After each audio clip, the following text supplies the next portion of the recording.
Hello बच्चों, आज हम क्लास 12 की पॉलिटी की बुक इंडिया सिंस इंडिपेंडेंस का चैप्टर 5 करेंगे start.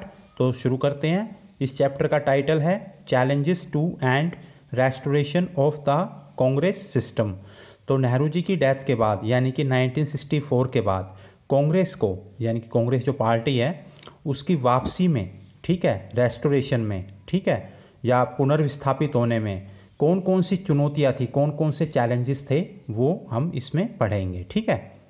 Challenge of political succession. तो सबसे पहला चैलेंज या चुनौती ये थी कि नेहरू जी के बाद जो राजनीतिक उत्तराधिकारी या पॉलिटिकल सक्सेसर कौन होगा, इसके बारे में। तो शुरू करते हैं। क्योंकि नेहरू जी की डेथ तो 1964 में हो गई थी, तो उसके बाद जो चैलेंज आया वो ये आया कि पॉलिटिकल सक्सेशन या उत्तराधिकारी कौन बनेगा, या ये कह सकते हैं कि नेहरू जी के बाद कांग्रेस को कौन संभालेगा या नेक्स्ट प्राइम मिनिस्टर कौन बनेगा।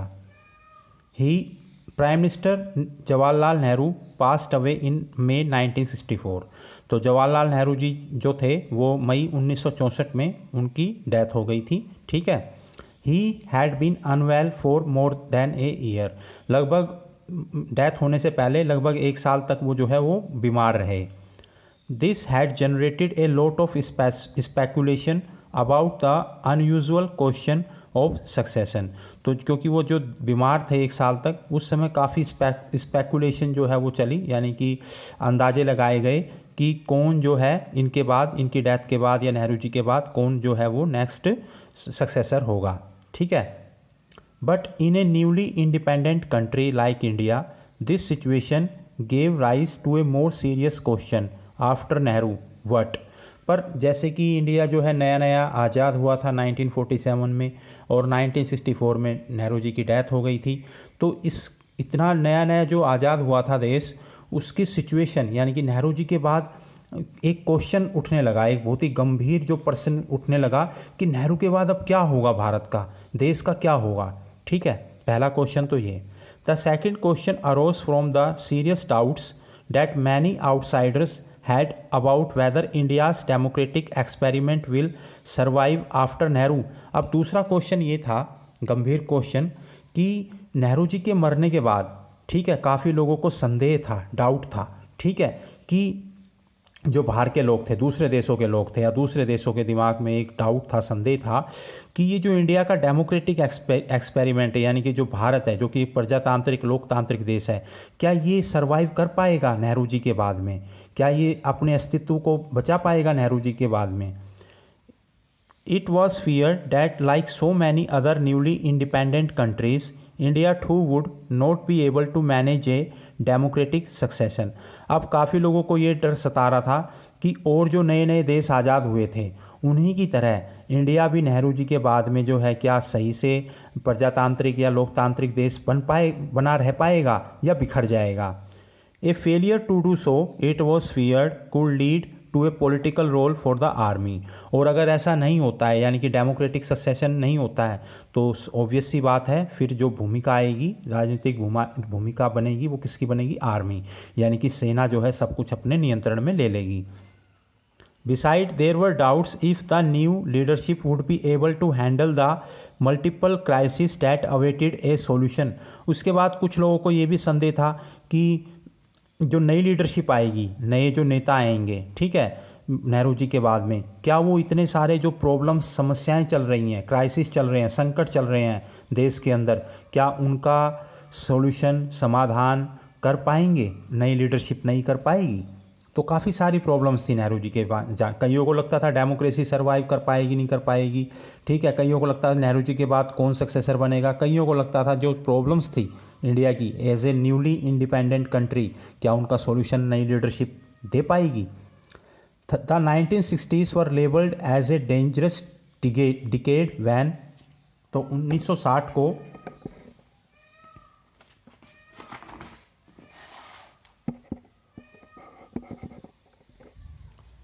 1960 के दशक को एक बहुत ही खतरनाक दशक जो है वो माना गया। ठीक है।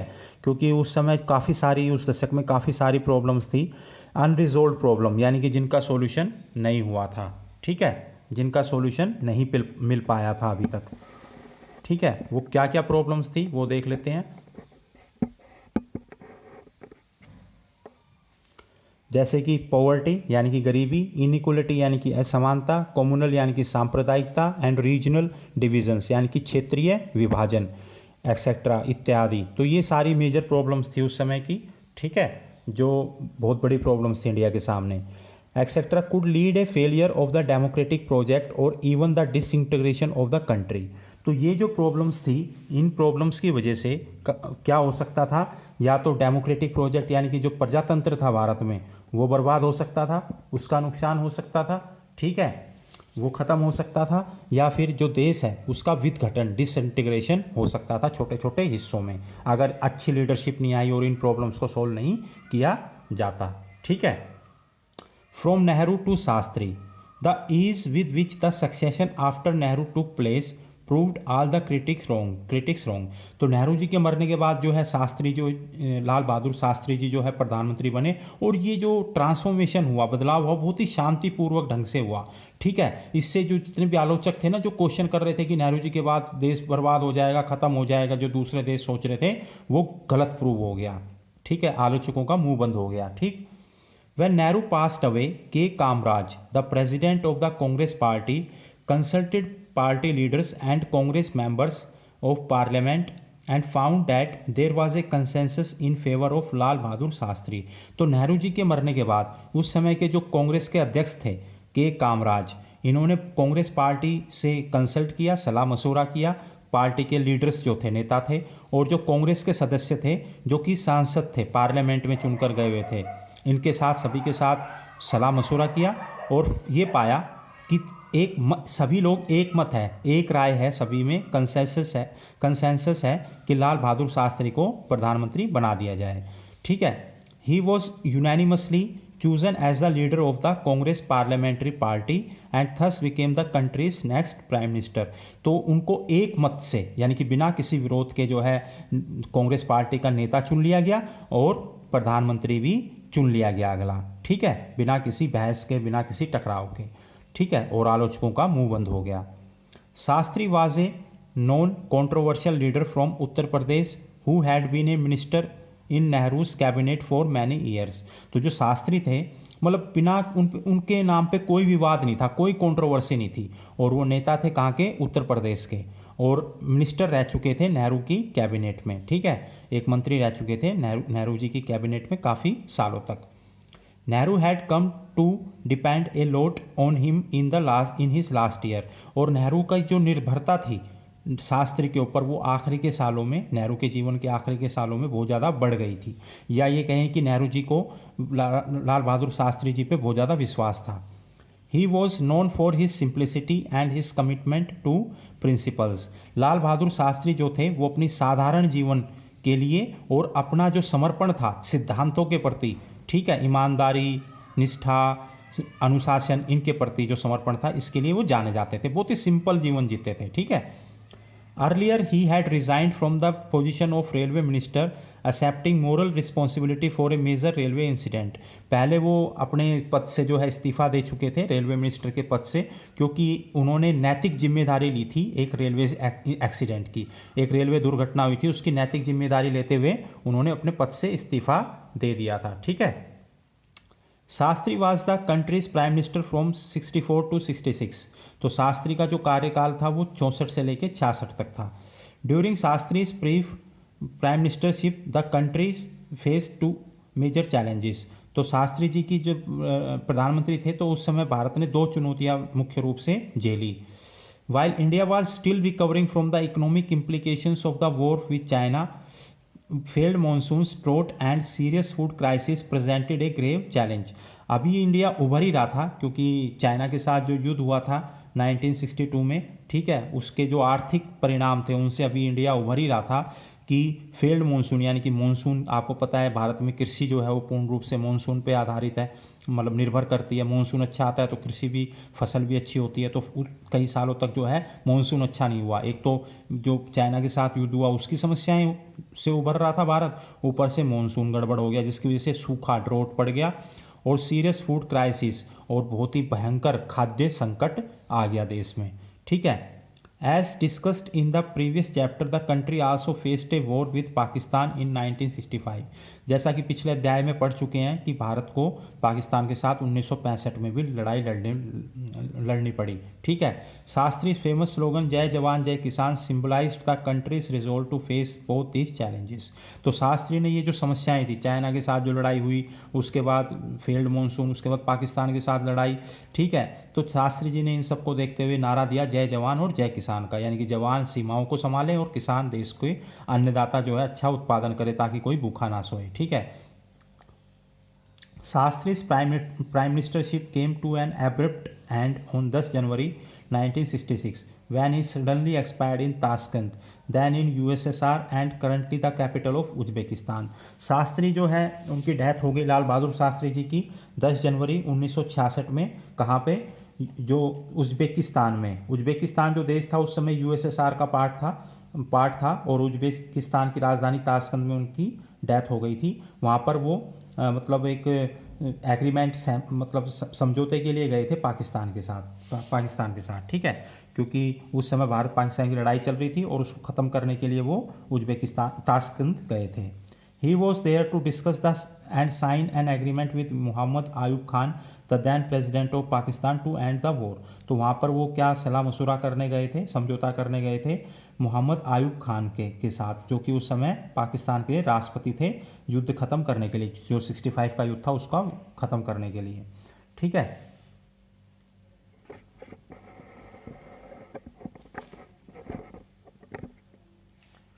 तो यहाँ पे लाल बहादुर शास्त्री का दे रखा है। ठीक है, कि लाल बहादुर शास्त्री जो 1904 से 1966, इसको अच्छे से आपको पढ़ना है। ठीक है, कब से कब वो कैबिनेट मिनिस्टर रहे। ठीक है, और जय जवान जय किसान का जो नारा दिया। ठीक है। फ्रॉम शास्त्री टू इंदिरा गांधी, तो शास्त्री जी से इंदिरा गांधी तक का सफ़र देखते हैं। Thus the Congress face the challenge of political succession for the second time in 2 years. तो फिर से जो राजनीतिक उत्तराधिकार उसका जो चुनौती है कांग्रेस के सामने फिर से थी। एक समय जब नेहरू जी एक्सपायर हुए थे, अब जो शास्त्री जी एक्सपायर हो गए, फिर से चुनौती आ गई। This time there was an intense competition between Morarji Desai and Indira Gandhi. इस समय जो है दो लोगों के बीच में प्रतिस्पर्धा थी, कड़ी प्रतिस्पर्धा थी मोरारजी देसाई और इंदिरा गांधी के बीच में प्रधानमंत्री बनने के लिए। Morarji Desai had earlier served as the chief minister of Bombay state. Morarji Desai पहले भी मुख्यमंत्री रह चुके थे बॉम्बे के। ठीक है, जो कि आज का महाराष्ट्र और गुजरात है, पहले ये एक होता था। And also a minister at the centre, और सेंट्रल गवर्नमेंट में भी एक मंत्री रह चुके थे। ठीक है, Morarji Desai. Indira Gandhi the daughter of Jawaharlal Nehru had been Congress president in the past and had also been union minister for information in the Shastri cabinet. Indira Gandhi जो थी वो पहले कांग्रेस की अध्यक्ष रह चुकी थी, और जो शास्त्री जी थे उनमें एक केंद्रीय मंत्री जो है वो रह चुकी थी इंफॉर्मेशन की। ठीक है, सूचना की, शास्त्री जी की कैबिनेट में। This time the senior leaders in the party decided to back Indira Gandhi but the decision was not unanimous.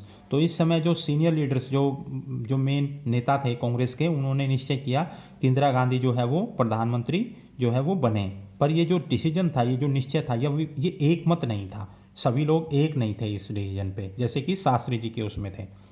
The contest was resolve through a secret ballot among Congress MPs. तो इस प्रॉब्लम को सुलझाया गया कि एक जो सीक्रेट वोटिंग के थ्रू जितने भी कांग्रेस एमपी थे उन्होंने वोटिंग दी, तो जो जीता कौन? इंदिरा गांधी जो है उन्होंने वो जीती। Indira Gandhi defeated Morarji Desai by securing the support of more than 2/3 of the party's MP. तो उस बैलेट में, यानी कि उस वोटिंग में जो कि कांग्रेस के सांसदों द्वारा की गई, उसमें मोरारजी देसाई जो है हार गए और इंदिरा गांधी ने उनको 2/3 से ज़्यादा मतों से हराया। A peaceful transition of power despite intense competition for leadership was seen as a sign of maturity of Indian democracy. तो यहाँ पे भी पीसफुल ट्रांजिशन हुआ, कोई लड़ाई झगड़ा या कुछ नहीं हुआ। ठीक है, जो ये दर्शाता था कि जो भारत का लोकतंत्र है या प्रजातंत्र है वो अब मतलब मैच्योर होता जा रहा है, यानी कि विकसित होता जा रहा है। ठीक है, डेवलप होता जा रहा है, परिपक्वता की तरफ जा रहा है। ठीक है।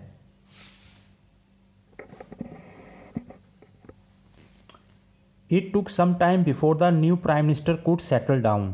कुछ समय लगा इंदिरा गांधी जी को सेटल होने में, ठीक है। When Indira Gandhi had been politically active for a very long, she had served as a minister under Lal Bahadur Shastri only for a short period. तो इंदिरा गांधी को थोड़ा समय लगा सेटल होने में, समझने में चीज़ों को। इंदिरा गांधी वैसे तो पॉलिटिकली, राजनीतिक तौर पे तो बहुत मतलब सतर्क थी, एक्टिव थी हमेशा, पर जो मिनिस्टर यानी कि मंत्री भी रही कुछ दिनों के लिए, पर कुछ दिनों के लिए ही मंत्री रही लाल बहादुर शास्त्री जी की कैबिनेट में, इंफॉर्मेशन मिनिस्टर रही। तो इतना कुछ उनको लगता है थोड़ा नॉलेज या ज्ञान था जो सरकार चलाने का थोड़ा कम था, तो थोड़ा सा उनको समय लगा समझने में। The senior Congress leaders may have supported Indira Gandhi in the believe that her administrative and political inexperience would compel her to be dependent on them for support and guidance. जो लोग सीनियर लीडर्स थे, ठीक है, प्रमुख जो नेता थे कांग्रेस के, उन्होंने इंदिरा गांधी को इसलिए सपोर्ट किया प्राइम मिनिस्टर के लिए कि इंदिरा गांधी को इतना कुछ प्रशासनिक और राजनीतिक अनुभव नहीं था, ठीक है, इसमें उनको इतना राजनीतिक और प्रशासनिक अनुभव नहीं था, और इसकी वजह से वो मजबूर हो जाएंगी उन कांग्रेस के जो लीडर्स थे सीनियर, उनके ऊपर सपोर्ट, सहारे के लिए और दिशा निर्देश के लिए, गाइडेंस के लिए। यानी कि उन्होंने इसलिए वोट किया कि वो टोटली उन पर निर्भर हो जाएंगी, उनको इतना एक्सपीरियंस नहीं है। Within a year of becoming prime minister, Indira Gandhi had to lead the party in a Lok Sabha election. और एक साल के अंदर अंदर प्रधानमंत्री बनने के बाद इंदिरा गांधी के सामने लोकसभा इलेक्शंस थे, आम चुनाव थे लोकसभा के, ठीक है। Around this time the economic situation in the country had further deteriorated adding to her problems. इस समय जो आर्थिक स्थिति थी, ठीक है, देश की और भी ज़्यादा खराब हो गई, बदतर हो गई, ठीक है, और भी ज़्यादा वर्ष हो गई, जिससे कि उसकी समस्याएं और भी ज़्यादा बढ़ गई। Faced with these difficulties, she set out to gain control over the party and to demonstrate her leadership skills. अब इन समस्याओं से घिरी होने के बावजूद भी उन्होंने जो है नियंत्रण करना शुरू कर दिया अपनी पार्टी का, और अपनी जो लीडरशिप स्किल्स थी, यानी कि नेतृत्व की जो मतलब स्किल्स थी, ठीक है, वो दर्शानी, डेमोन्स्ट्रेट करनी शुरू कर दी, यानी कि दिखाना शुरू कर दिया कि मैं किसी से कम नहीं। अब इंदिरा गांधी जी हैं, ये इनका जो कार्यकाल वगैरह, ये इनका जीवन 1917 में जन्म हुआ था इनका। चंपारण आंदोलन हुआ था जब गांधी के द्वारा उस साल, और 1984 में इनकी डेथ हुई थी, ठीक है। और ये प्राइम मिनिस्टर रही 66 से 77 तक, फर्स्ट टर्म, और फिर उसके बाद में लगभग 80 से लेके 84 तक। और ये जवाहरलाल नेहरू की लड़की थी, और कांग्रेस प्रेसिडेंट रही ये 1958 में, और शास्त्री जी की कैबिनेट में 1964 से 1966 तक, ठीक है। और इन्होंने जो है कांग्रेस पार्टी को जिताया 67 के चुनाव में, 71 के और 80 के चुनाव में, ठीक है। इन्होंने स्लोगन दिया गरीबी हटाओ का, और 1971 में पाकिस्तान को जो है हराया, ठीक है। और प्राइवेट पर्स, यानी कि राजा महाराजाओं को जो पैसा मिलता था वो ख़त्म किया, राष्ट्रीयकरण किया बैंकों का, न्यूक्लियर टेस्ट किया, एनवायरनमेंट, पर्यावरण को बचाने के लिए काम किया, पर इनकी हत्या कर दी गई 31 अक्टूबर 1984 को, ठीक है। इनको अच्छे से कर लेना, लाल बहादुर शास्त्री और इंदिरा गांधी जी के, इनको, ठीक है।